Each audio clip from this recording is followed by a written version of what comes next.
How's it going, buds and beauties? Welcome to Life of Naman. Today I'm taking a look at the Bassbuds Ultima by pTron. Ultima नाम डालने में मुझे कुछ खास लग रहा है. आई थिंक इसमें कुछ खास होगा.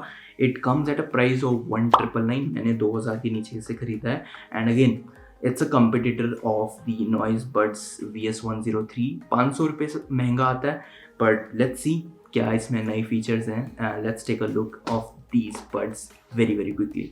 Right off the bat, you get the earbuds user guide. तो यूज़र गाइड इतनी इंफॉर्मेटिव मेरे कोई काम की नहीं होती, तो आई होप कि आपके भी कोई काम की नहीं है, क्योंकि मैं सब कुछ बता दूंगा. सब कुछ यूज़ करके ही पता लग जाता है, यूज़र गाइड की कोई ज़रूरत नहीं होती. उसके बाद you see the earbuds itself. और फिर आपको देखते हैं एयर टिप्स. तो यहाँ पे दो टाइप की एयर टिप्स हैं. एक तो एयर टिप्स ऑलरेडी जो बड्स पे लगे हुए हैं, और दो एयर टिप्स आपको मिलते हैं पैकेट में. आई होप कि मीडियम वाला लगा हुआ है और स्मॉल और लार्ज इस छोटे से पैकेट में है.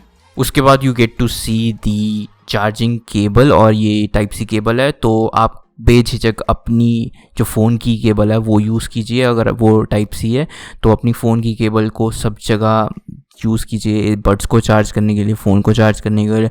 और आपके पास अगर लैपटॉप भी है USB टाइप सी वाला, तो उसको भी आराम से अपने फ़ोन के चार्जर से चार्ज कीजिए. फिर आते हैं बड्स और चार्जिंग. जो इसका केस है इतना ज़्यादा अट्रैक्टिव नहीं है. 2000 के नीचे इतना ज़्यादा अट्रैक्टिव केस तो बिल्कुल भी नहीं है. बिल्कुल ब्लैक सा केस है और बहुत ही प्लास्टिक है. इतना कोई इसकी बिल्ट भी अच्छी नहीं है. एक फीचर जो इन्होंने ऐड किया इस केस में, इट्स दी डिजिटल मीटर. मेरे एक्सपीरियंस से डिजिटल मीटर में बैटरी ज़्यादा जल्दी ड्रेन होती है. इन माई एक्सपीरियंस. मे बी आपके एक्सपीरियंस में डिजिटल मीटर आपके लिए काफ़ी अच्छा काम करता है, बट मेरे एक्सपीरियंस में डिजिटल बैटरी से चार्जिंग केस की बैटरी थोड़ी जल्दी डिक्रीज़ होती है. तो जैसा कि आपने देखा, इसका डिज़ाइन भी काफ़ी रिजेंबल करता है. आई रिजेंबल नहीं करता, it's almost exactly same as the Apple AirPods Pro और जो नॉइस बड्स VS103 है उसके डिज़ाइन जैसे ही लगता है, और उससे थोड़ा ज़्यादा प्रीमियम है. I would say that. मैं अभी कंपेयर कर देता हूँ उसका डिज़ाइन और इसका डिज़ाइन. ऑफ कोर्स आपको फील में पता तो नहीं लगेगा, बट ये है ये है pTron Bassbuds Ultima और ये है noise buds. As you can see बहुत similar. There is no telling colour के अलावा कि इसमें क्या ही फ़र्क है. But as you can see ये वाला ग्लॉसी है pTron वाला, और ये वाला बिल्कुल ही मैट फिनिश है. बट प्रॉपरली मैट नहीं है. इसमें थोड़ा सा आगे का सर्कुलर हेड है जो इसका जो नॉइस बड्स का, वो थोड़ा सा ग्लॉसी है. बाकी पीछे की बॉडी सारी मैट है. बट इसमें जो pTron बेसबड्स है इसकी पूरी की पूरी बॉडी ही ग्लॉसी है. बट मैं ये बता रहा हूँ कि ये जो ग्लॉसी वाले pTron बड्स हैं ये थोड़े से ज़्यादा प्रीमियम लगते हैं हैंड में पकड़ने से as compare to the Noise buds. Noise buds बिल्कुल ही मैट है, ऊपर से प्लास्टिक है, तो बहुत ही ज़्यादा चीप लगते हैं. बट ये थोड़े से ज़्यादा प्रीमियम लगते हैं because of its glossy look. बाकी as you have already seen in the unboxing, इसमें ये डिजिटल मीटर भी है, which is a good addition. मैं बोल रहा हूँ बोट एयरडोप 621, जो कि आई थिंक 3500 के आते हैं या फिर 3000 के आते हैं. I forgot. आई थिंक 3000 के नीचे आते हैं बोट की एयरडोप 621. तो उसमें ये डिजिटल मीटर है, काफ़ी अच्छा लगता है. मतलब इसमें इतना प्रीमियम नहीं लग रहा, बट बोट एयरडोप 621 अगर आप वाइट में खरीदोगे तो इट लुक्स रियली फैबुलस. बहुत सुंदर लगते हैं उसमें. इसमें ठीक लगता है, इट्स नॉट रियली गुड. और इसमें यार डिजिटल मीटर में एक मुझे बड़ी दिक्कत लगती है कि डिजिटल मीटर में ना ऐसा लगता है कि बैटरी बहुत जल्दी ड्रेन कर रही है. अगर आप सामने देखोगे ना, जस्ट 2 मिनट आप देखते रहोगे इस डिजिटल मीटर को, तो 5-6% तो आपके सामने ही, आपकी आंखों के सामने उड़ जाएगी. नहीं, 5-6% मैं थोड़ा ज़्यादा एग्जैजरेट कर रहा हूँ, बट एटलीस्ट 2-3% तो आपके सामने 1-2 मिनट में उड़ जाएगी अगर आप इसको खोले रखेंगे.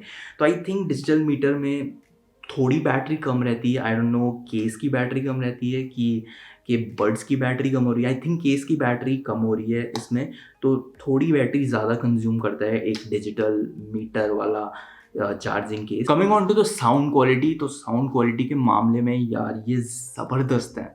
मतलब मैंने एक्सपेक्ट नहीं किया था. As compare to Noise buds भी ये काफ़ी ज़्यादा ज़बरदस्त है. बेस के मामले में, ट्रेबल के मामले में थोड़ा, अगेन ये भी ट्रेबल ही है ज़्यादा, बट फिर भी इसका बेस आराम से 7 आउट ऑफ 10 है, और ट्रेबल करीब 8.5 आउट ऑफ 10 है. तो साउंड क्वालिटी के मामले में ये ज़बरदस्त है, मैं सही बता रहा हूँ. और इसका केस 400 mAh का है, इतनी ज़्यादा बैटरी नहीं है ऑब्वियसली, बट फिर भी it is more than enough for about 3 to 4 days। तो 3 से 4 दिन आई थिंक आपके कहीं नहीं जाने चाहिए। बाकी कॉल क्वालिटी भी देखी थी मैंने, और कॉल क्वालिटी के मामले में ये डिसेंट है। इट्स नॉट वेरी गुड या कुछ ऐसा, बट डिसेंट है। आपकी अच्छी कॉल्स आएंगी अगर आपकी लंबी लंबी कॉल्स हैं या फिर आपकी लंबी लंबी कोई क्लासेस हैं ऑनलाइन, तो आपके लिए ये काफ़ी अच्छा है। आपको अच्छी बैटरी देगा और काफ़ी अच्छी कॉल क्वालिटी भी देगा। That's it for this video. Stay tuned रहिए बिल्कुल। इसका और नॉइस बड्स का कंपैरिजन आ रहा है, मैं सही में लिखने वाला हूँ लॉट ऑफ पॉइंट्स। मैं सोचने वाला हूँ कि क्या इसमें कंपेयर हो सकता है और आपके लिए कौन सा बेटर है, 500 रुपये बचाएं या 500 रुपये ज़्यादा खर्चे पीट्रॉन लेने के लिए। तो ज़रूर स्टे ट्यून रहिए इन दोनों के कंपैरिजन में। दोनों के दोनों ईयरबड्स ही काफ़ी अच्छे हैं, मतलब 2000 के नीचे इतनी अच्छी क्वालिटी मिलना पहली तो बहुत अच्छी बात है। और पहली बात, सबसे पहली तो डिज़ाइन ऐसा मिलना 2000 के नीचे ही काफ़ी अच्छी बात है। तो मैं कंपेयर करूँगा इन दोनों को और बहुत ही जल्दी इन दोनों की वीडियो आएगी। तब तक स्टे ट्यून रहिए मेरे चैनल पे। सब्सक्राइब नहीं किया तो do subscribe to my channel and thumbs up to this video if you liked it, and I will see you guys in next one. Till then peace out, bye bye. और vaccine नहीं लगाई है, you know what to do.